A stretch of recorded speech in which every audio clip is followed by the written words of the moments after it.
Bismillahirrahmanirrahim. Assalamu alaikum students. I hope you all are fine. As you know that we are studying the chapter number 14, Environmental Chemistry 1, the atmosphere, and we have completed the topics composition of atmosphere, layers of atmosphere. In air pollutants, we have completed the topics definition, severity of pollutants, contaminants, air pollution, types of pollutants, sources of air pollutants, and greenhouse effect, global warming, and the last one is effects of global warming. Today we will be study about the carbon monoxide, working of catalytic converters in cars, oxides of sulfur, oxides of nitrogen, their sources and their effects. So let's start. Students, जैसा कि हमने carbon के oxides पढ़ा, जिसमें हमने carbon dioxide और carbon monoxide के बारे में पढ़ा। कार्बन डाइऑक्साइड जो कि एक पोल्यूटेंट नहीं है, लेकिन इनकी एक हद तक ये फ़ायदेमंद है, लेकिन अगर इनकी कंसंट्रेशन इंक्रीज़ कर जाए तो ये भी एक पोल्यूटेंट के तौर पे काम करती है। लेकिन कार्बन मोनोऑक्साइड हर कंसंट्रेशन में एक पोल्यूटेंट ही है। ये हमारी हेल्थ के लिए बहुत ज़्यादा नुकसान है और ये एक बहुत जहरीली गैस होती है। ये कलरलेस और ओडरलेस गैस है, जिसकी वजह से इसकी प्रेजेंस का एहसास नहीं होता। अगर इनके सोर्सेज की बात की जाए तो सबसे ज़्यादा ये बायोमास की बर्निंग की वजह से क्रिएट होती है, पावर जनरेशन से ये रिलीज़ होती है, इंडस्ट्रियल इमिशन से ये रिलीज़ होती है। इसके अलावा फॉरेस्ट फायर से भी कार्बन मोनोऑक्साइड गैस रिलीज़ होती है। स्टूडेंट्स, जब हम कार्बन मोनोऑक्साइड गैस को इनहेल करते हैं तो ये ऑक्सीजन की निस्बत ज़्यादा तेज़ी से हीमोग्लोबिन के साथ रिएक्ट करती है, जिसकी वजह से जिस्म को ऑक्सीजन की सप्लाई में रुकावट पैदा होती है। कार्बन मोनोऑक्साइड गैस की ज़्यादा कंसंट्रेशन की वजह से सर दर्द और थकावट होती रहती है। अगर ज़्यादा अरसे तक सांस के ज़रिए से जिस्म में दाखिल हो तो सांस लेने में दुश्वारी होती है, जो कि मौत का सबब भी बनती है।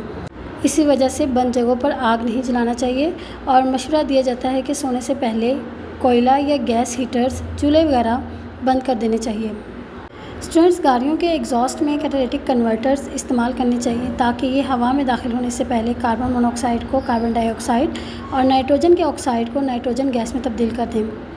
गाड़ियों के एग्जॉस्ट के साथ कैटालिटिक कन्वर्टर को जोड़ा जाता है।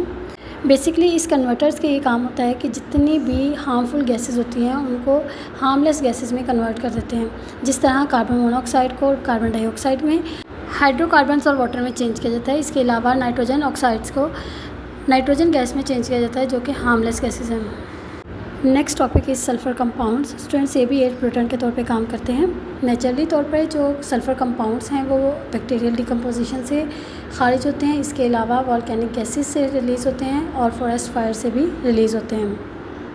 लेकिन एटमॉस्फेयर में कुदरती सोर्सेज से पैदा होने वाले सल्फ़र के कंपाउंड्स की कंसंट्रेशन गाड़ियों और इंडस्ट्रीज़ यूनिट में फॉसिल फ्यूल्स के जलने से खारिज होने वाले सल्फ़र के कंपाउंड्स के मुकाबले में बहुत कम होती हैं। स्टूडेंट्स, खारिज होने वाली तमाम सल्फ़र डाइऑक्साइड का तकरीबन 80% जो हिस्सा होता है वो कोल और पेट्रोलियम की वजह से रिलीज़ होता है। स्टूडेंट्स, इस फ्लोशीट डायग्राम में आप देख सकते हैं कि किस तरह सल्फ़र ट्राइऑक्साइड और सल्फ़र डाइऑक्साइड बनते हैं, जो कि फॉसिल फ्यूल से रिलीज़ होते हैं। फ़र्स्ट ऑफ़ ऑल सबसे पहले सल्फ़र के कंपाउंड जो है फॉसिल फ्यूल से रिलीज़ होते हैं। इसके बाद ये एनर्जी प्रोड्यूस करते हैं और यही सल्फ़र जो है वो सल्फ़र डाइऑक्साइड और सल्फ़र ट्राइऑक्साइड में चेंज हो जाते हैं, जो कि एयर पोल्यूटेंट के तौर पे काम करते हैं। और यही सल्फ़र डाइऑक्साइड और सल्फ़र ट्राइऑक्साइड वाटर के साथ मिलते हैं और सल्फ्यूरिक एसिड और H2SO3 बनाते हैं, जो कि एसिड का बास बनते हैं। स्टूडेंट्स, अगर बात की जाए सल्फ़र डाइऑक्साइड के इफ़ेक्ट्स की, तो सल्फ़र डाइऑक्साइड जो है इसकी बहुत ज़्यादा स्मेल होती है और ये एक कलरलेस गैस है, जिसकी वजह से जितने भी पेशेंट्स होते हैं उनको सांस लेने में मुश्किल होती है। सल्फ़र डाइऑक्साइड जो है वो सल्फ्यूरिक एसिड बनाती हैं, जो कि बिल्डिंग्स और प्लांट्स को इफ़ेक्ट करती हैं। इसके अलावा सल्फ़र डाइऑक्साइड की वजह से होने वाली पोल्यूशन को रोकने के लिए हमें इस चीज़ की ज़रूरत है कि हम फॉसिल फ्यूल्स का कम से कम इस्तेमाल करें और जो ऐसे फॉसिल फ्यूल हैं जो जिनके बर्न होने से सल्फ़र डाइऑक्साइड या सल्फ़र के कंपाउंड्स बनते हैं, ऐसे फॉसिल फ्यूल्स को अलग किया जाए। नाइट्रोजन कंपाउंड्स, सोर्सेज जो है नाइट्रोजन कंपाउंड्स के, बेसिकली अगर नेचुरली तौर पे बात की जाए तो नाइट्रोजन के oxides lightning in the air की वजह से प्रोड्यूस होते हैं। जैसे कि हम जानते हैं कि हमारे एटमॉस्फेयर में नाइट्रोजन और ऑक्सीजन गैसेस मौजूद होते हैं। ये दोनों गैसेस लाइटनिंग की मौजूदगी में रिएक्ट करती हैं और नाइट्रोजन मोनोऑक्साइड गैस बनाती हैं। इसके अलावा internal combustion engines, thermal power stations और फॉसिल फ्यूल्स के जलने के दौरान भी नाइट्रोजन और ऑक्सीजन गैसेस आपस में मिलती हैं और नाइट्रोजन मोनोऑक्साइड गैस बनाती हैं। स्टूडेंट्स, नाइट्रोजन मोनोऑक्साइड्स बहुत ही तेज़ी से ऑक्सीजन के साथ रिएक्ट करती है और नाइट्रोजन डाइऑक्साइड गैस बनाती हैं। जो कि एक बहुत ज़्यादा डेंजरस गैस है। स्टूडेंट्स, इस फ्लो शीट डायग्राम में आप देख सकते हैं कि किस तरह नाइट्रोजन मोनोऑक्साइड और नाइट्रोजन डाइऑक्साइड गैसेस बनती हैं और एयर पोल्यूटेंट्स का बास बनते हैं।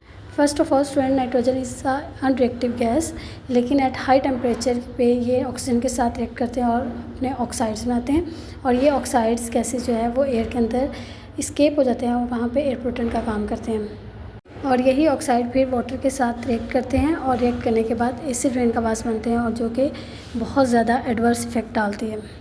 इफ़ेक्ट्स ऑफ नाइट्रोजन कंपाउंड में देखा जाए तो स्टूडेंट्स, नाइट्रोजन ऑक्साइड जो कि गाड़ियों के एग्जॉस्ट, थर्मल पावर स्टेशंस और फैक्ट्रियों के चिमनियों से हवा में दाखिल होते हैं। ये सांस की नालियों में सोजश का बास बनती है। ये ऑक्साइड्स हवा में मौजूद पानी के बुखारात से मिलकर नाइट्रिक एसिड बनाते हैं। नाइट्रिक एसिड एसिड रेन का एक अहम पार्ट है।